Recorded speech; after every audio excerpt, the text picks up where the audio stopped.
guys. All right, so for those of you guys who don't know, my name is Monica Rojas. I am the membership and inclusion specialist at Tech Hub South Florida.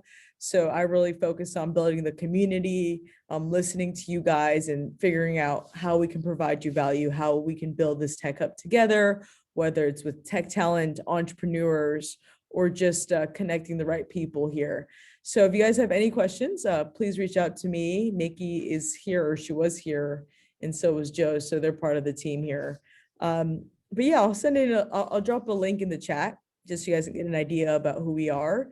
And today for our lunch and learn. So by the way, we do this every week, but we're excited for this one. This is our first time having 4Geeks host a workshop for you guys.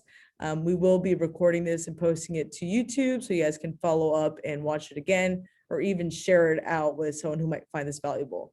So in the meantime, I will hand over the mic to Alejandro Sanchez, the co-founder of 4Geeks, and we can get going with today's presentation. So thanks again, Alejandro, and you could start sharing your screen or however it's going to work.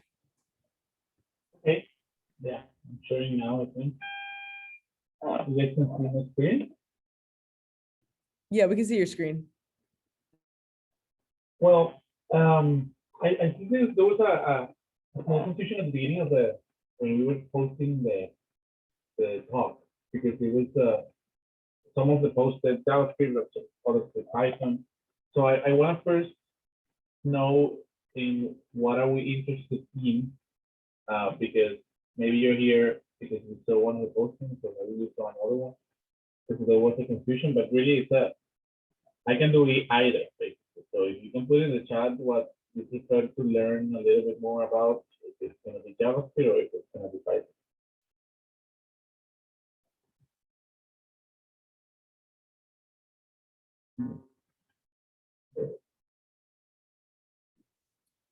So here, I'm going to step in real quick. Yeah, so if you guys just want to drop in the chat, whether you prefer Python or JavaScript, it seems like Alejandro is really flexible today. So if not, then we can get started with Python. So I think P stands for Python, right? Nathkaje? Awesome. Okay, cool. Yeah, well, so basically we have been Python has been growing a lot in the past. If you don't know, or this already, or I'm sure you already know, but if you go over it for a second, when it comes to languages, programming languages, and beginning to learn how to code or speaking a language, when you want to start in that world, there's a fight between languages all the time happening. That you may be wondering, well, should I learn this or the other one? So I wanted to start with that, with some kind of specification on the popularity of each language. You can see here in Google Trends or Python. It seems like all of them have been decreasing in popularity, but it's not true. I guess it's more like COVID-19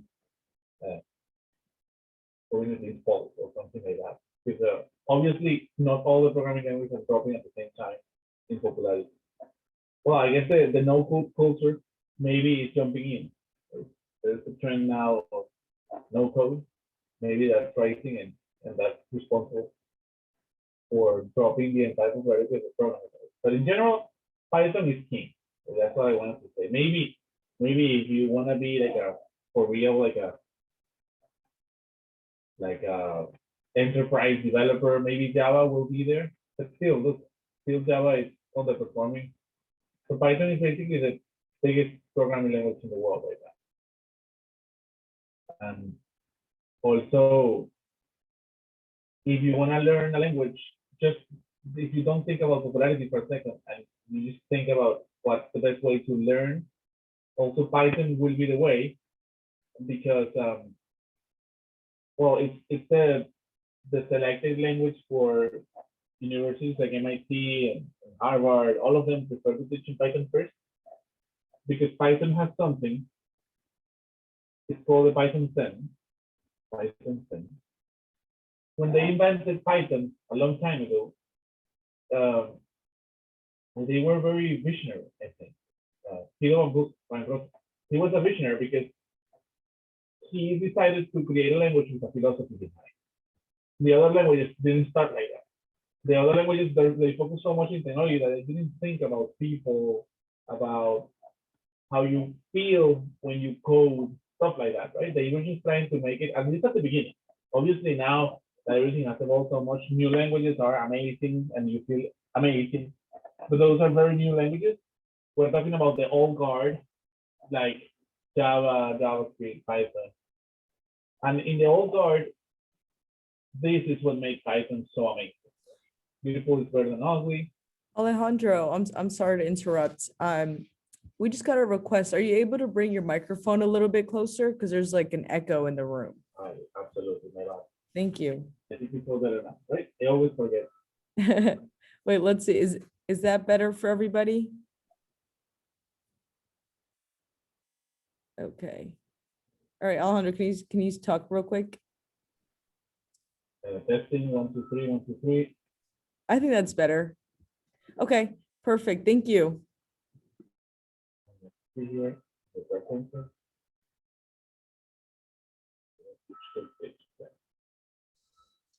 What about now? Better? Wow, that's amazing. That's like 5 stars right now. All right, thanks, Alejandro. Yeah, it was grabbing the wrong microphone. My bad. Okay. Yeah, so I was saying about Python being a language that has a philosophy behind. And that's what makes it so amazing. Because when they started Python, they wanted to, if you read this, it's incredible, right? Beautiful is better than ugly. Who wouldn't agree with this?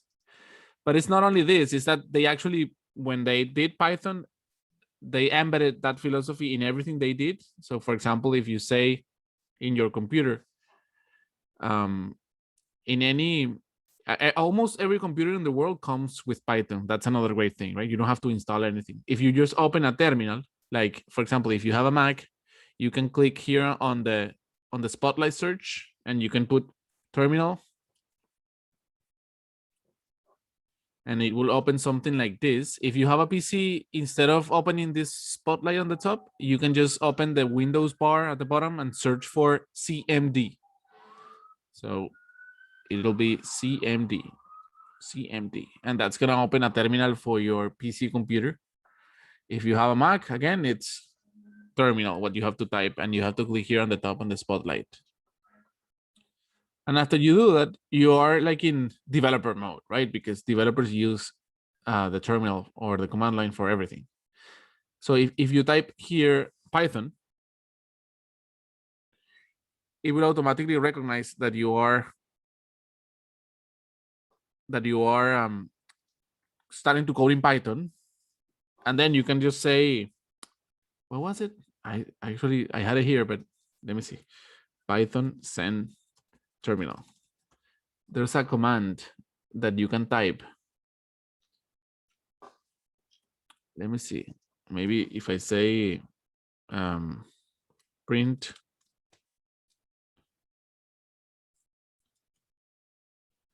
oh, something's happening here. Wait a second. Command.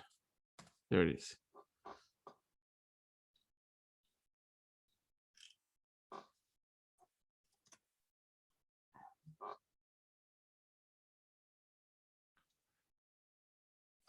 It's import this. So if you say import this, enter, and it will print the philosophy behind Python. It's embedded into the language, and everything they do is like that. So how does that translate into the actual programming language? Well, the programming language, when you write it, it's beautiful. Like it's not a mess, like most programming languages. Like if you look at a picture of a JavaScript code, any classic JavaScript code, you'll see that it's kind of messy because it has a lot of weird symbols and actually it happens a lot to people starting when they start to code. It happens a lot that the majority of the errors you're getting or the majority of the difficulties you're facing are because of organization. So when you start coding in Python, let me start a new code in Python. And maybe this is something that we can all do. Let me show you if you want to follow me, just go to rebel.it. This website is super cool because it lets you start coding without any configuration at all. So it's going to be easy for us to do something, to do whatever. So it's rebel.it, and then you can just start coding. Click here. You can click here and start coding.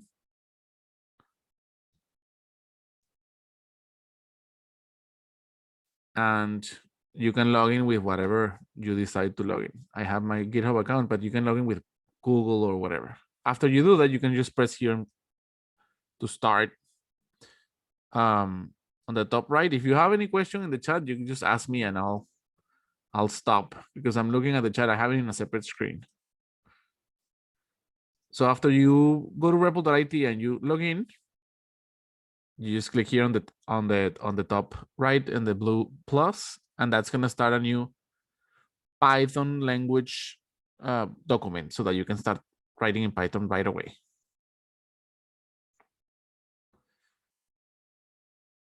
Let me move this to this screen as well. Okay. So when you are starting to code, the first concept that you need to understand is variables. Variables are just placeholders for information. We all know a little bit about math at least. We hate it maybe, or we don't, but the cool thing about knowing that everyone knows a little bit about math is that we are familiar with the concept of a variable. So a variable is basically something that stores something in memory. So if I want to store my name in memory, I can just say name equal Alejandro, and that's my name. And that's how you, the same way you do it in math, but the difference is that you can store whatever you want. You don't have to store a number like in math. You can store, this is called a string, because you can store different data types. This is for every programming language, right? So this one is a string. And then if I want to store my age, it's going to be a number, right? So it's going to be 26, for example. Well, that's not my age. It's more like 35. And then I can also store, what else can I store? I can store nothing. So I could say here, nothing is equal to known. That's basically how you can see that it changes color. So that means that it's recognizing this as a unique, because when you type something in a coding editor, whatever you type, if I type hello, by default, the computer thinks this is a variable. So that's like one of the most important things to understand in programming. Like everything that the computer doesn't know, it's going to consider it's a variable, because computers obviously don't understand language yet. So the computer doesn't know that I'm saying hello. For the computer, this is just a placeholder that it's called HELLO. Unless I use a very particular word that they are considered reserved words. So if I say, instead of hello, if I say, for example, known, it's gonna turn it blue to let me know that I cannot use this word as a variable name, because this word is reserved for something else. So that's the first thing, that we need to let the coding editor help us out, and we need to use colors. It's funny that developers, like designers, use these super advanced programs like Photoshop or Illustrator, and everyone's using an advanced program, and developers still use text documents. It's like we haven't evolved in the past 20 years. And the biggest feature in this text document is that it colors highlights, and that's it. We just color highlight, and that's how we do it. So the colors are really important. It's the only thing that has evolved in the past 20 years. There are colors. So you have variables basically, and you store information in those variables, and then you can play with those variables. For example, I could print this in the terminal, in the command line. I can print age like this. I say print age, and then you see it on the right. When you press run, you see it on the right side of the screen, 35. And this is what users see. Obviously, users don't like the terminal anymore. That's why Bill Gates is a millionaire, because he invented the concept of a window instead of a terminal. But the developers still play around a lot with the terminal before creating an interface or creating a better interface. Normally what we do is that we play with the console and then we switch to a website, or it depends on what technology you're going to be using for the interface, but it could be a website, it could be a desktop application, a mobile app, whatever. Like, but the code will run first in the command line, and then it will run in the mobile phone. So here I'm printing the age, but I can use mathematics to for example, sum 20 to my age. And if I run it now, it's now 55. So I'm just saying I want to sum them up first, and then I want to print them. It's like math in the way that it will execute first. It will run first the inner part of the parentheses, and then it will print. So the priority will be first inside age plus 20, and then print. And that's basically what you can do with variables. You can just mix them together. What happens if I try to sum age and name? What do you guys think it happens if I try to sum age and name? If I say 33 plus Alejandro, because age right now is 35 and name it's Alejandro. So if I try to sum them up and then I print that, what do you think is gonna happen? Yeah, obviously it's gonna give an error, right? But that depends on the language, because JavaScript is so crazy. And that's one of the things that JavaScript is not the best language to learn how to code. If we do it in JavaScript, let me open a JavaScript repo and show you. If we do the exact same thing, right? So if we do let, and then we say age, in JavaScript, you have to say, well, we can do to var. You have to put the word var at the beginning of the variable, but age, it's equal to 35. And then I say also var name is equal to Alejandro. And then I try to print that in JavaScript it's called console.log, but it's the same thing. Age plus name. Instead of giving an error, it will print 35 Alejandros. So that's one thing that JavaScript does. It will convert this automatically into a word. Like I'm trying to sum them, like I'm trying to put them together, to merge them. That's what it would happen. But in Python, it doesn't happen like that. Python is more explicit, and it will tell you that you're making a mistake, right? It will tell you that you cannot sum an age with a name. This is the JavaScript, right? Yeah, let me go back to Python.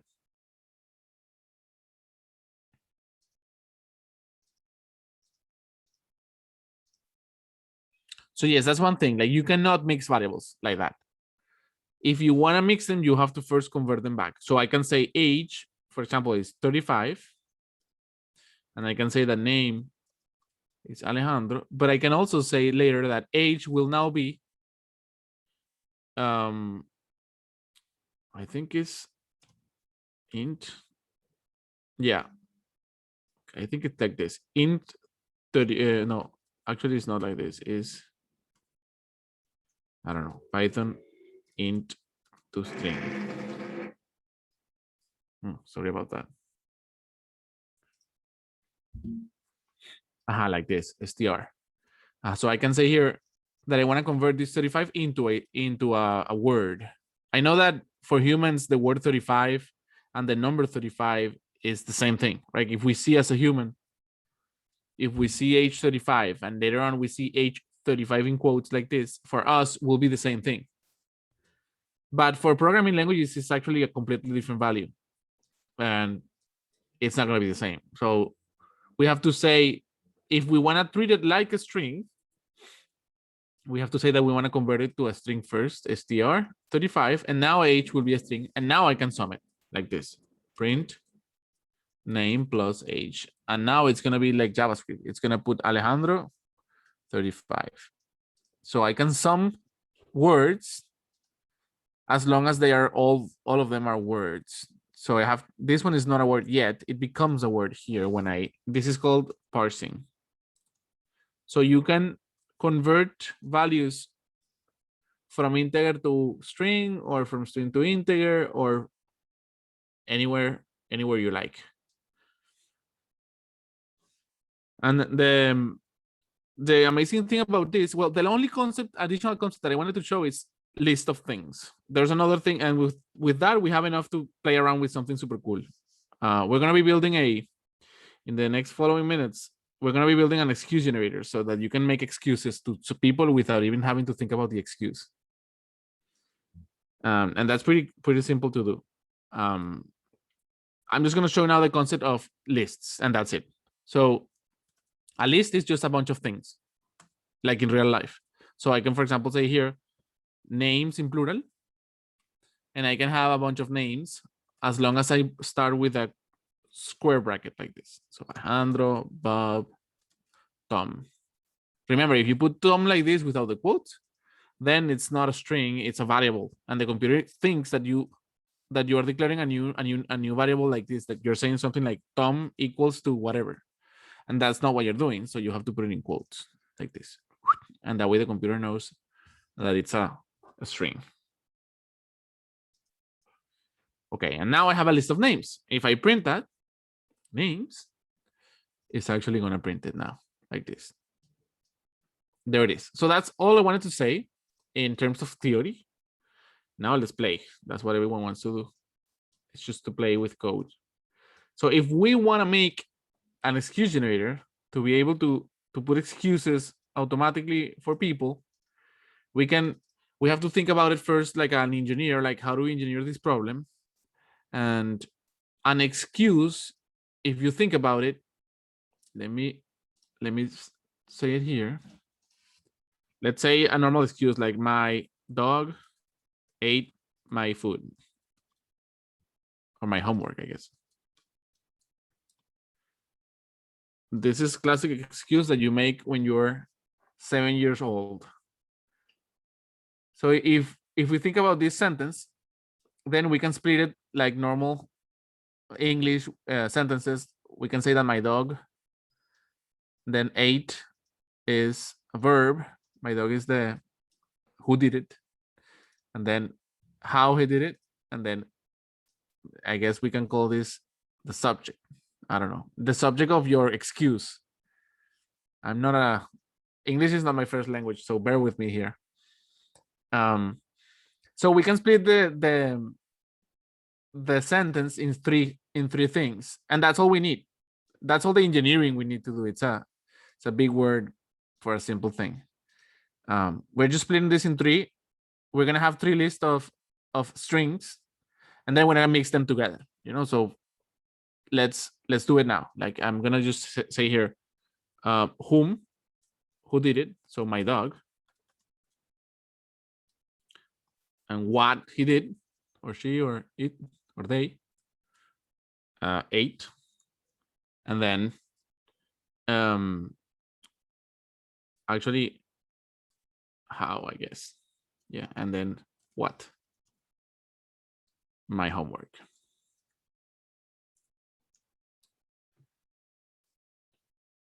So now we have, like we said, we have a list of strings that has only one string right now. It's my dog. Another list of strings and another list of strings. And if we put them together like this, we are able to build a sentence. So I'm gonna just build it right now. 0, because it's the first. I have to put 0 when I use it because it's the first string in the list. And then here I also want to use the first one. And then here I want to use the first one as well. So what will be the first one?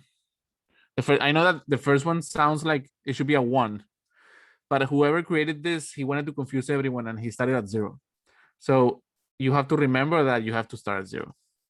And if I print this, now you can see that it says my dogatemi homework, because we forgot about the spaces. So let me put the spaces. That's why it says dogatemi. There it is. So now it says my dog ate my homework. And now all we have to do is to add more who, how, and what. And that's it. So I can just say here, my cat, my mom, his sister, and then like, I don't know, spit on,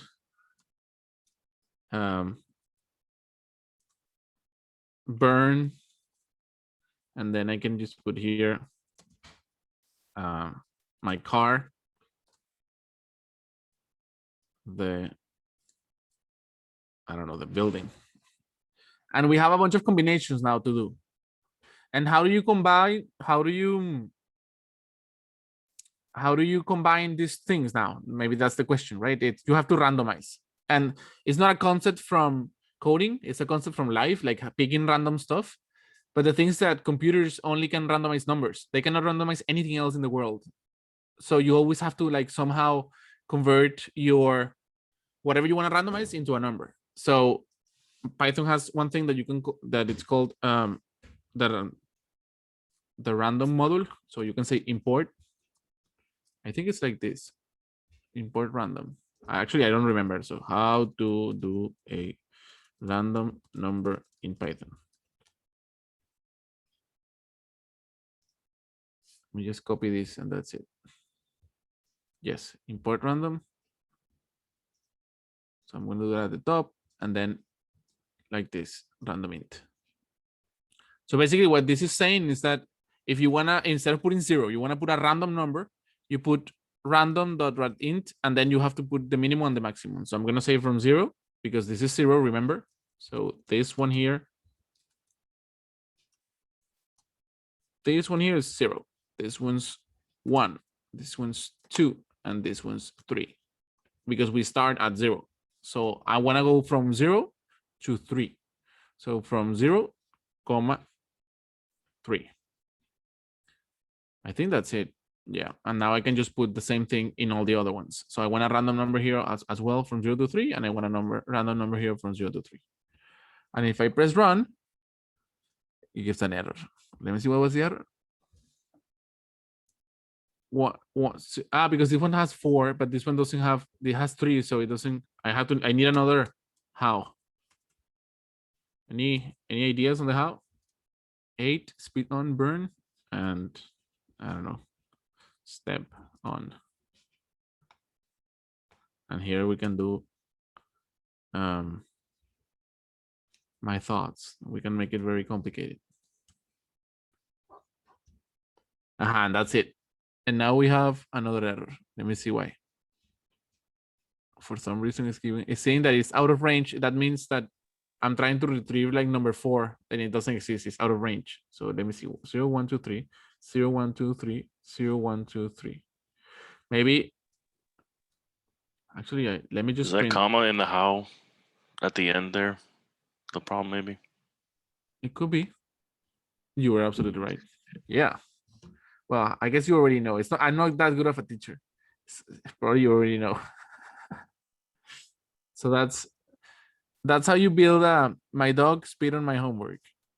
My mom step on my homework. My mom spit on my thoughts. And that's basically a random excuse generator. And now you don't have to ever again think about an excuse. Obviously, this is only building simple excuses. If you want to make them more complicated, you have to start using machine learning. Because when you want to build more elaborate, actually building language is an entire science within code. You know, it's called natural language processing. You can get paid $350 a year just to be able to build complicated sentences. So it's an entire science, but you can build simple sentences today with just 30 minutes of learning how to code. And now they're trying to make it so that the computer doesn't even need this list. The computer will automatically create this list on its own with a statistic model. So that's basically the bare bones of coding and a pitch to sell you to get into AI, basically. Yeah, so that's pretty much it. I just wanted to show you something cool. If you are more interested in learning even more, like I'm on Twitter all the time, tweeting about it, and always teaching everywhere. So if you follow me, you will start getting a lot of content, not only for free, also paid, also premium, like whatever. Like this is what I do all day, every day for 10 hours a week, for a day. My bad. Alejandro, Any can you- questions? Can you drop your Twitter in the chat, please? That way we can all Yes, follow absolutely. it as well. I did have a question, and if anybody else has a question, just feel free to take yourself off mute or drop in the chat, whatever you're comfortable with. But you did pull up 3 different things. You pulled up REPL, that's what we were just on. You also pulled up the Google, what's it called? The Google Translator, or hold on, let me pull that up real quick. I use Replit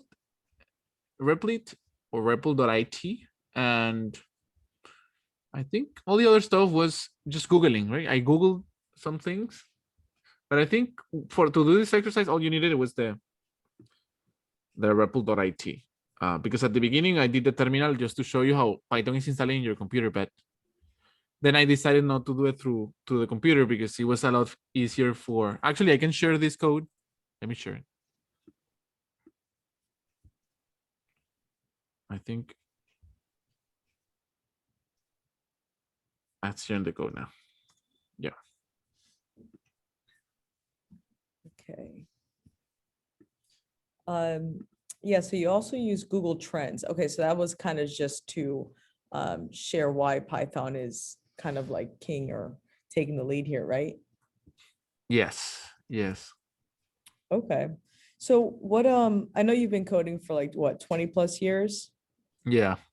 What's the best language to learn? I mean, besides, or if you think Python is the best language, you could say that too, but like for what's coming with machine learning, with AI, with the trend in South Florida that we've seen where it's like, okay, everyone's looking for tech talent down here. Like what are some languages that will set you apart if you're looking to learn? Yeah, I think it depends. If you want to specialize in something very specific, then the new languages like Rust or Go are very specific and they are tailored for particular niches. And that's why I would recommend that if you want to get into a particular niche, you can look into those. Mhm. But if you want to just get started in coding and take advantage of the AI wave and the robotics wave and all of that, Python needs, because Python has, the language is not about the syntax, it's more about the community behind it, right? So the biggest community in AI, it's in 2 languages only, in Python and Go. And then there's the biggest community in robotics that also uses C++ or Python. And then there's the biggest community in web development that it's using, it could be Ruby or it could be Python or Node.js. So Python is always there. That's what I'm saying.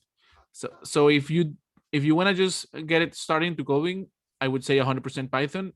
But if you want to specialize in something very specific, then talk to someone in that field and ask him what language would be, because I'm not the expert in every language in every industry, but I do know that Go and it's for AI and Rust. I don't even know what Rust is for. Maybe someone knows here in the chat, but Rust is gaining a lot of popularity and it's super friendly for the developer. That's what I'm saying. That's what they are saying. I haven't tried it, but I think Rust people will enjoy it because it's the first language that was made in the, let's say in the last 10 years, and people really will enjoy with all the new things that, like all the way that education has transformed languages. Rust has the most advanced, I guess, feedback for the developer. So if you're writing in Rust, you will get to the errors and you will know what you did wrong faster than if you do it in other languages because it has a better IDE. So yeah, I don't know. Okay. That's my answer. Right. So I'm actually on the 4Geeks website right now. And you guys have 2 types of programs. You guys have the level 1 full stack developer and the level 2 software engineer. With the level 1, what does that cover? Does it cover, different languages, or do you guys just focus on one there? Yeah, in the level 1, it's all about JavaScript and Python because it's training you for full stack. So basically we will like guide you through all the possible options you can do as a developer, mainly focus on web as a starter. and then you can make your own decisions if you want to specialize into something. When you look for job openings, 90% of them are in JavaScript and Python, and that's basically why we're teaching those languages there. They're the best stack to start, and they will get you a job basically if you really master them. I strongly believe, and I have seen it through the years, that if you dedicate yourself through 4 or 6 months to switching careers or to starting in coding, and you pick JavaScript and Python, you'll land a job, basically $45,000 job at least. Okay. No, that's awesome. And thanks for sharing that. Does anybody else have any questions for Alejandro in the chat? And if you guys don't know, For Geeks is a coding boot camp, and it's located in Miami, but I see you guys have some remote options as well. And I just have one more question. Sorry, Alejandro. I just want to make sure everyone gets more of an idea on how to get started here. What are some resources you would recommend for someone learning? Is there like a podcast that people can listen to, maybe on a subscription on YouTube? I know like freecode.org is huge for a lot of coders, but from your perspective, what would you suggest? Well, in my experience, the battle to learn how to code, it's not doesn't get fixed with content, because there's so much content out there that's not the problem anymore. Like people that are built or born for self-taught, I think they're going to be doing good, but the majority of people are going to struggle a lot when learning how to code. And instead of recommending you a resource, I think it's better to recommend, or I guess this falls into the resource category as well, but not content. I would say find someone that is willing to be bothered in 5-minute sprints every day. Someone that when you ask a simple question that doesn't take 2 minutes from him or her, it's going to be able to point you in the right direction. Because what will normally happen when you start learning how to code is that you get stuck quickly, and it takes days to get unstuck, so you drop it, basically. It was a stupid thing like I did. I don't know if you guys remember, but I had a comma misplaced. And when you're a junior, you could spend 1 day or 6 hours trying to figure out that the comma was the problem. So 100% don't do it alone. That's my recommendation. There are support groups out there. I think in Twitter, 100 Days of Code, the hashtag, it's one of those. I'm going to put it here in the chat. 100 Days of Code. Of course, joining a boot camp or a course that doesn't give you the content, but gives you the support or the community behind. Join a community of people doing the same and support each other. And maybe if you have someone senior around also, that would be amazing. And I think that's the best way to speed it up. Okay.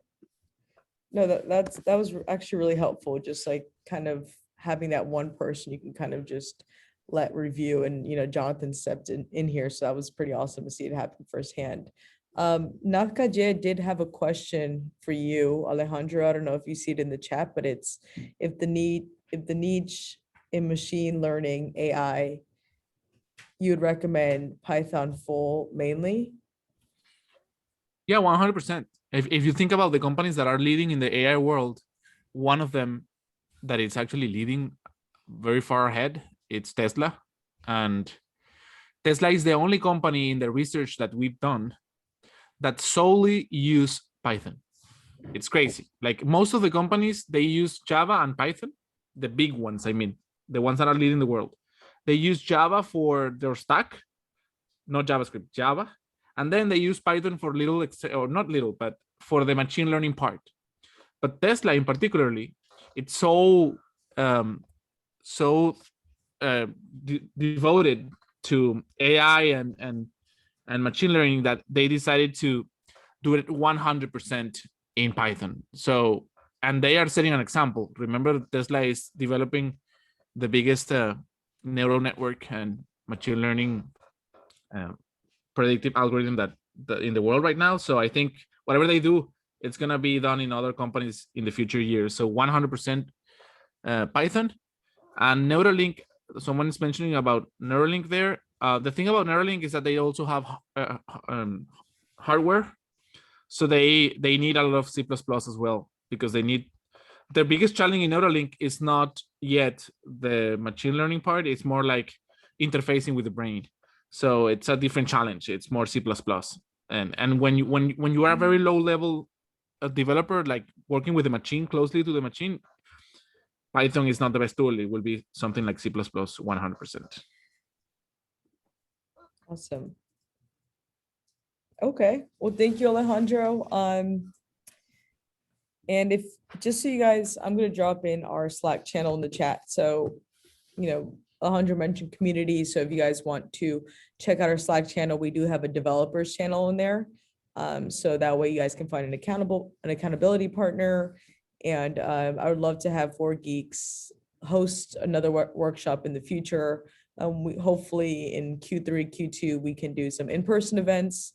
Maybe that way it could be a workshop for half the day, but yeah, so if anybody has no other questions, I wish you guys all a very happy weekend and obviously a healthy weekend as well. And Alejandro, thank you again for joining us here. I'm going to send out a follow-up email and I'll include your Twitter in the follow-up just so everyone can follow you and you can become Twitter famous. Amazing. And I'll also be around in the Slack channel for the South Florida tech community. So if you guys have any questions, or I can be that guy, that mentor, if you're learning to code through the Slack channel. Yeah, I appreciate that. And you speak Spanish too, so we Right. can definitely start supporting our Latino community down here a little bit more. So I'm excited about that. I love that. Okay. Awesome. Well, thank you guys. Have an amazing weekend. Goodbye, everyone. Bye, everybody.